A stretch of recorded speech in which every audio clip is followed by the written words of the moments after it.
People have voted, so I think we've got time for one more round of questions before we recess. Mr. Bentz, you're recognized for 5 minutes. Thank you, Mr. Chair, and thank you for being here. So one would think from some of the materials I've read from environmental interests that support this rule that both Wyoming and South Dakota are public lands wastelands, public land wastelands. Is that the case? Are your public lands in disaster shape that require this type of removal from any type of use to kind of get them back into shape, or are they actually in, what kind of shape are they in? I don't want to lead you any more than necessary. You know, I would say that there's areas always that can be addressed, but they're managed very well in partnership with the people that are out there operating on the land. And I would say specifically this proposed rule that BLM has brought does no analysis on if these mandates will actually produce better results. That's what's interesting to me, is that what they're putting forward with conservation leases don't show us that it's going to produce better conservation practices or produce greener energy or less carbon emissions. Essentially what it's doing is letting third parties come in, give them some money, and give them the authority over this land rather than the people who actually live there. And it gives no discretion as to who those third parties are. If they are foreign countries, that could be our enemies. They could be people who do not love the United States of America. And then it also allows them to lock up that land and have authority of it that they had no authority before, with no consequences if the agreement is broken. And Governor Gordon, the suggestion that we need this new use of conservation suggests that multiple use has been a failure. Is that true in your state, or is it working? Thank you, Mr. Chairman, Congressman. No, it is not.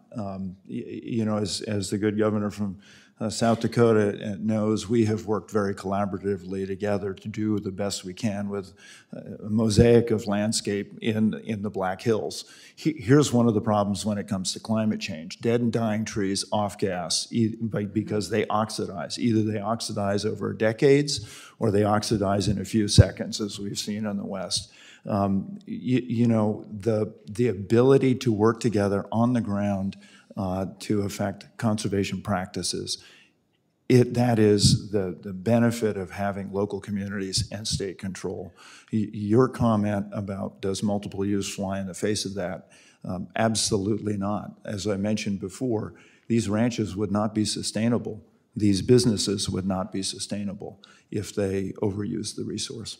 So I grew up on a ranch, and my brothers, 5 younger brothers, 3 of them are still in the ranching business in Oregon, and we're very familiar with this, with what we're debating. I'm also very familiar as an attorney who represented the local Production Credit Association through the 80s and the 90s, just how important a grazing permit is when you go in to get a loan. And you have to say to whoever you're working with, sitting on the other side of the desk, and you're trying to get, borrow some money. They ask, well, are you going to have your grazing permit? And you can't say, well, maybe. Is that the Exactly. case also, Governor Noem, in your state? I mean, isn't that reliability of that which you're going to rely upon to graze your cattle pretty important in those kind of financing conversations? Yeah, it's an important discussion that everyone has with their bank or whoever is financing them on what their operating note needs to be at what level and what kind of collateral they're bringing to the table, and if their business model actually works. Yes, it is. And isn't it correct? I'm not sufficiently familiar with either of your states that huge chunks of this public land is already placed in other types of off-limit locations that, like, I don't mean 10 acres, I mean millions. Is that correct, Governor Gordon? In Wyoming, if you look at the total, it's about 39% of the federal estate that is in either national parks, wilderness areas, other categories of restricted use. So this proposal of going in and allowing someone to buy up, lease this land, I've heard it said that this is a device to allow people to, big, huge REITs and other organizations with lots of money to come in and bid these things up to acquire carbon credits. And thus all of a sudden this assertion that we heard earlier from New Mexico's Congresswoman that nothing's going to change, nothing could be further from the truth. Is that correct, Governor Noem? It's very true. In fact, you have a lot of producers out there that may have private land that's completely surrounded by BLM land.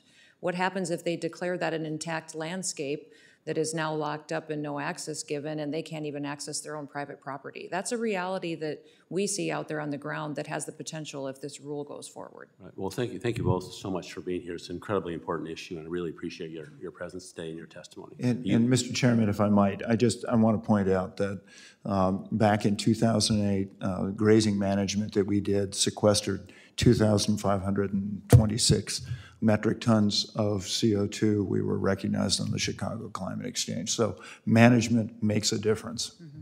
Thank you. Yield back. Gentleman yields back. As I mentioned, votes have been called, so we're going to take a short recess. There are 2 votes, and we'll reconvene approximately 5 to 10 minutes after the second vote. And I hope all the members can come back and